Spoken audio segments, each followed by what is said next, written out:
Welcome to Turkey's most controversial and hated club, casually known as Erdoğan FC. Government money, empty stadiums, the president scoring a hat-trick in its opening ceremony, and dodgy drinks that'll turn your stomach. I'm Martino, and I'm going to let you know if Başakşehir is worth visiting for a footy trip. Let's do this. Sunday in Istanbul left us with three different options. We considered taking in a couple of games, but the sheer size of the city and distances between stadiums meant we'd have no time to appreciate the many sights on offer.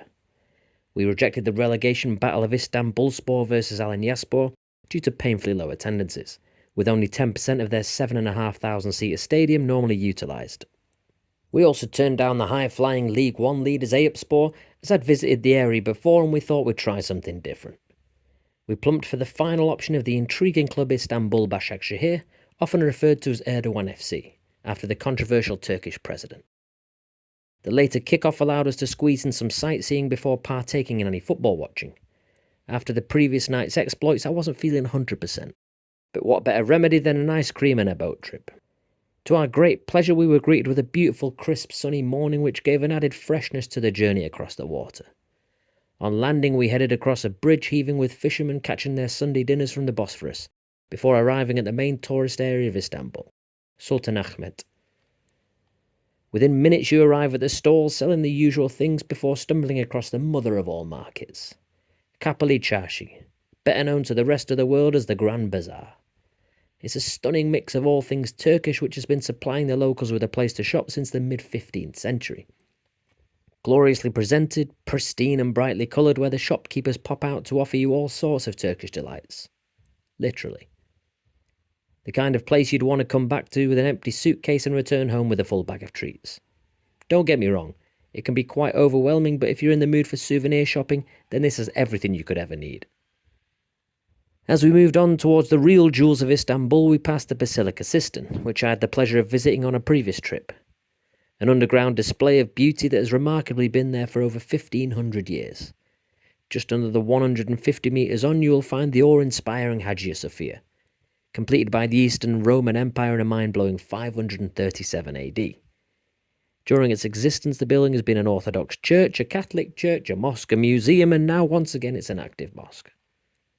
The stunning architecture continues just across the square with a relatively new blue mosque a mere 400 years old, built by Sultan Ahmed to rival the great Hagia Sofia, a classic building from the Ottoman Empire who ruled Turkey from 1453 until Turkish independence in 1923. Added to the UNESCO World Heritage Sites in 1985, the Blue Mosque is just part of the picturesque area. There's also the Topkapi Palace, a tranquil park and numerous other stunning buildings. It's well worth spending a day or two around here, but we're not here for tourism. We're here for football.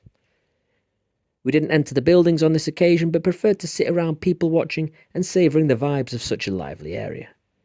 As we left, we made our way past a Free Palestine protest and jumped in an Uber to our next destination. For a mere £15, we set off on the 45-minute drive across the city. Such a handy way to get around, making all stadiums in the city accessible. We arrived in good time and picked up tickets which our friend Ogulcan had assisted us with purchasing the day before. I don't usually purchase much more than a keyring in the club shop, a scarf at a push, but given the prices here it would be rude not to pick up the orange home strip for a bargain £15. Around the stadium were just a couple of restaurants which didn't sell beer, so we headed straight inside. Not the simplest process given our inability to read the Turkish tickets, but we got there in the end. Eventually, with a bit of perseverance, we found our spot inside the sparsely populated Başakşehir Fatih Terim Stadium. The 17,000-seater stadium was built 10 years ago and named after one of the great Turkish football managers. Still a bit random as he neither played for nor managed Başakşehir. He was the national team manager at the time of construction, and it seems a potential plan for him to manage both Turkey and Başakşehir never came to fruition, so all round a rather strange situation. This is just one part of Başakşehir's controversial and interesting existence. A relatively new club formed in 1990. After 2 years they jumped up from the amateur ranks, and within 17 years they were playing Super League football. The new stadium's inaugural match featured a cameo from Recep Tayyip Erdoğan, a former local mayor and now the 12th president of Turkey. On a shortened pitch he helped himself to a 15-minute hat-trick. In fairness to him, the second was actually a top finish, but the third was truly laughable. The defender appeared to sub himself off midway through the attack, and the keeper did well to get out of the way of the ball. Even the president himself looked a bit sheepish after that one.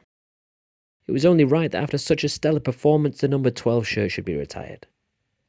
The opening of the stadium had come not long after the club was bought by owners with strong links to the Justice and Development Party, of which Erdoğan was the leader, hence his presence.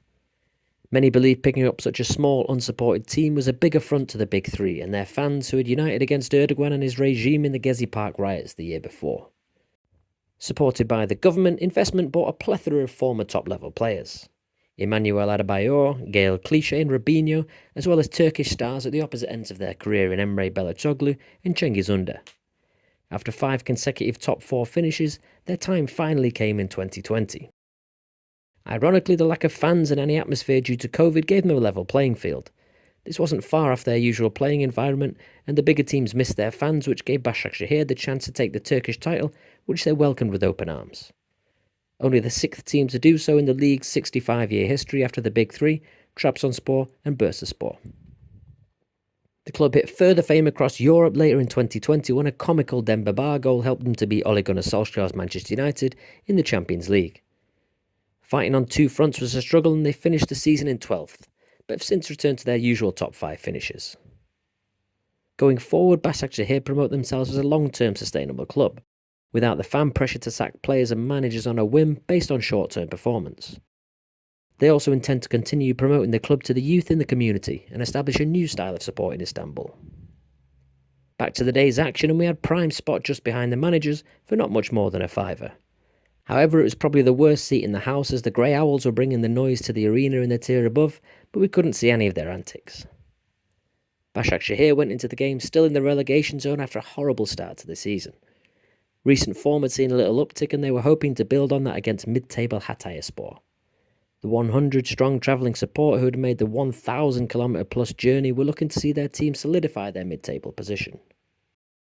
The hunt for young fans and growing the local support didn't seem in great flow, with a mere 1,566 turning out to show their support. For context, half of the clubs in English football's 5th tier would find that a disappointing turnout. To their credit, undeterred by their lack of numbers, the home fans created a lively atmosphere. Despite not having the big-name stars that we saw on offer at Besiktas and Fenerbahce the night before, they cheered on their main man Christoph Piontek to lay one on a plate for Mehdi Abid to tuck home his 2nd of the season. The respective league positions began to show as the visitors played themselves into the game, hitting the post and missing a couple of sitters before the half-time break. Still struggling to shake off last night's hangover, I headed off to see what refreshments were on offer. I instantly regretted not taking the lads up on the suggestion of a tasty-looking sandwich. I did, however, opt for the yoghurt-based drink. Even just reading the name back seems it was destined for failure. Silvery Arslan. Possibly one of the worst things I've ever tasted. The clue is in the name.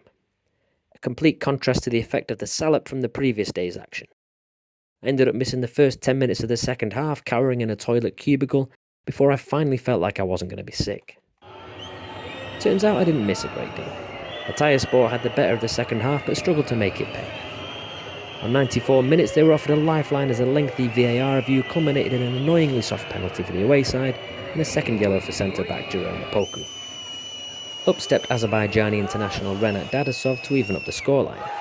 But no, a tamely hit penalty left former Turkish international Volkan Babacan an easy save to make, sending what home support there was into raptures as they secured a much-needed 3 points.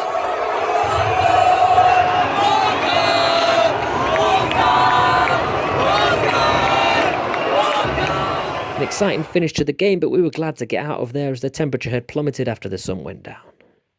Attempts to find a post-match beer were almost chuckled at by a couple of young lads due to the nature of the area. Heavily Muslim and no sign of a bar to be found anywhere, so we headed back to the comfort of one of Istanbul's most well-known Irish pubs, James Joyce. We enjoyed the familiarity of the Premier League on TV as Tottenham gave Newcastle a good spanking. After gathering myself together, I finally managed to face a pint of Weihenstephan. As always, regardless of the potential local culinary delights on offer, Lee fancied a curry. So we walked through the busy streets of Turkish restaurants to find a quiet, empty Indian. I expressed my disagreement of our choice, unfortunately in earshot of the owner, who got his revenge by proceeding to blow my head off with a buttered chicken of all things.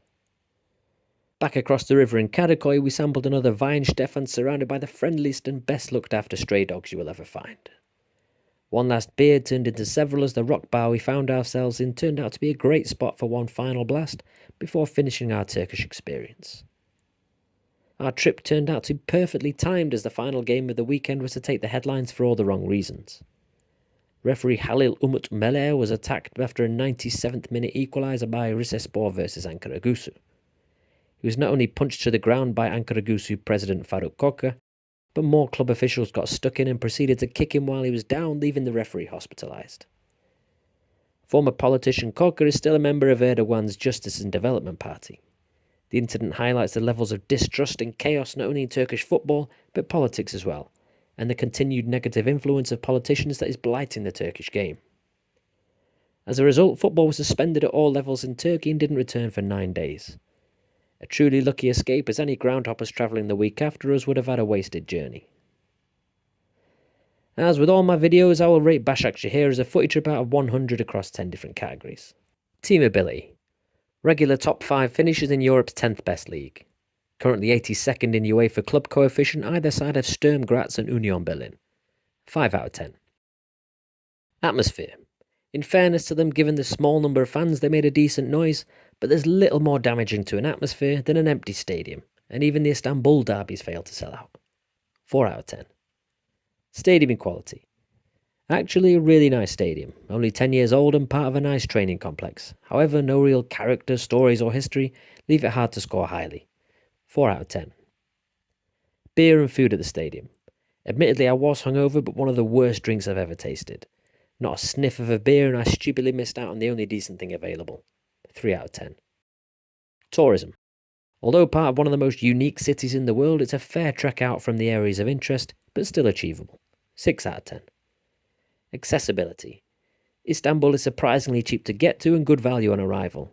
A bit of a mooch out to Başakşehir, but cheap enough in a taxi. 5 out of 10. People. Few interactions to write about, but the people around the ground were pretty happy to help us and practice their English. 7 out of 10. Stadium surroundings. Very little going on. Way out from the centre and not a beer in sight. A couple of restaurants would give some form of activity if arriving early. 4 out of 10. History. Only 34 years old and funded by the government. They've won the title and played Champions League football, but they don't hold much of a place in the hearts of football fans. 3 out of 10. Ease and cost of ticket purchase. Full marks for availability of tickets, but actually getting them is an awkward process due to the painful passeling system. 6 out of 10. In total, 47 out of 100. Overall, not somewhere that ranks highly as a place for a footy trip.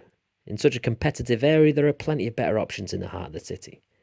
The lack of history, enthusiasm and football culture put it low on the list of teams to visit in Istanbul for a footy trip. Either way, an absolute pleasure as always to travel around the world enjoying the delights on offer. Thanks again for joining me, and until the next footy trip, take it easy.